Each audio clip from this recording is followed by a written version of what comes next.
Today I realized I created my most ambitious Infusible ink project yet. Let me tell you how I came up with this project while I'm working on it. A few days ago, I was catching up with a friend who had just moved across the world and way up north with only a couple of suitcases. As we both love coffee, I asked how he liked the coffee over here, and he just laughed and said, "It's Starbucks." I laughed too, but deep down, I couldn't get it out of my head. He needed something more than a coffee shop. He needed something personal and homey for his daily coffee routine. And that's when inspiration struck. That night, an idea hit me. What if I made him a beautiful set of custom stacking mugs to brighten up his new home? I stayed up sketching out some retro floral designs as spring is just around the corner, and I got completely lost in the process. So when I looked at the designs the next morning, I saw what I created. 4 mugs, 4 unique patterns with 6 colors. Each one a little retro vibe, and I realized they'd have to be laid out by hand.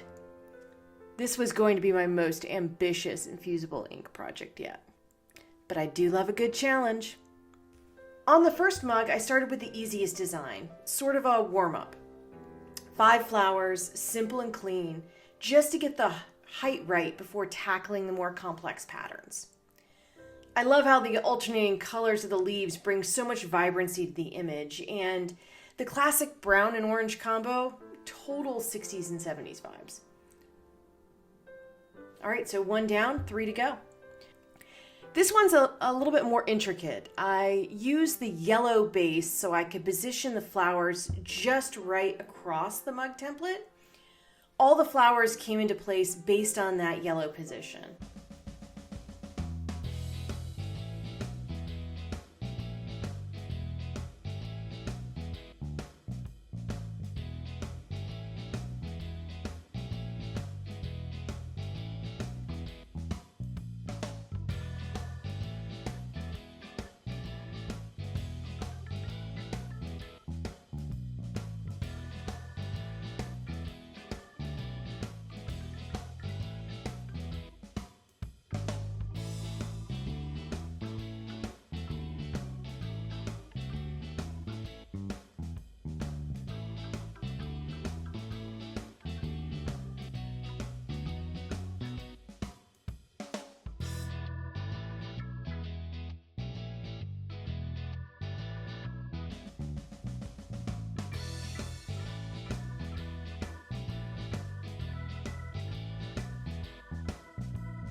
But I had a minor issue.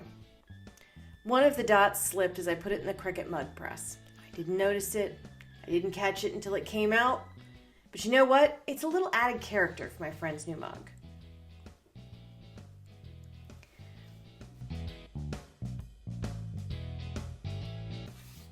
Mug 3 is where things get serious. A very intricate pattern meant I had to get creative. I used Cricut's print and cut feature to help me layer everything perfectly. And the trick here, laying down the brown base and then carefully adding the yellow and green accents. The clear tape actually allowed that green pattern to show through so I could make sure everything was lined up.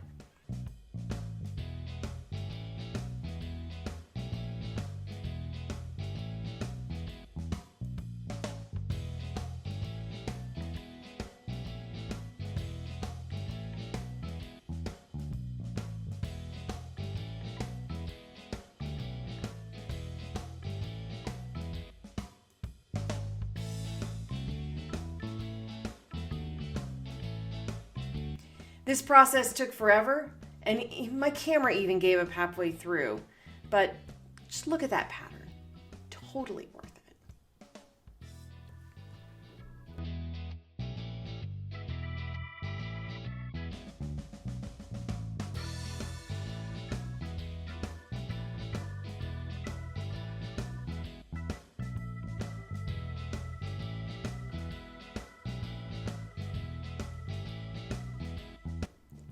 And for the final mug, the last mug's design is simpler, but every single leaf and flower had to be placed by hand.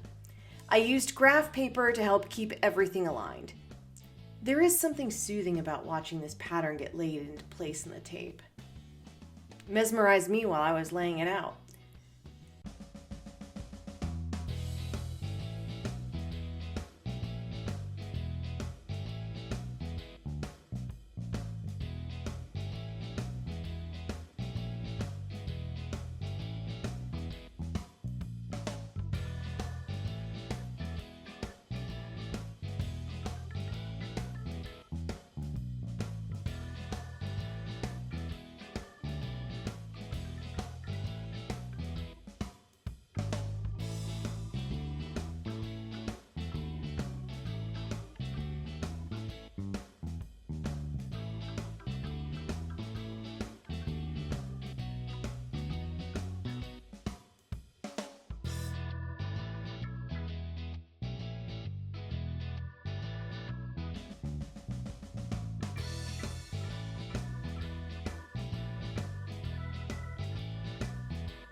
And now, the moment of truth.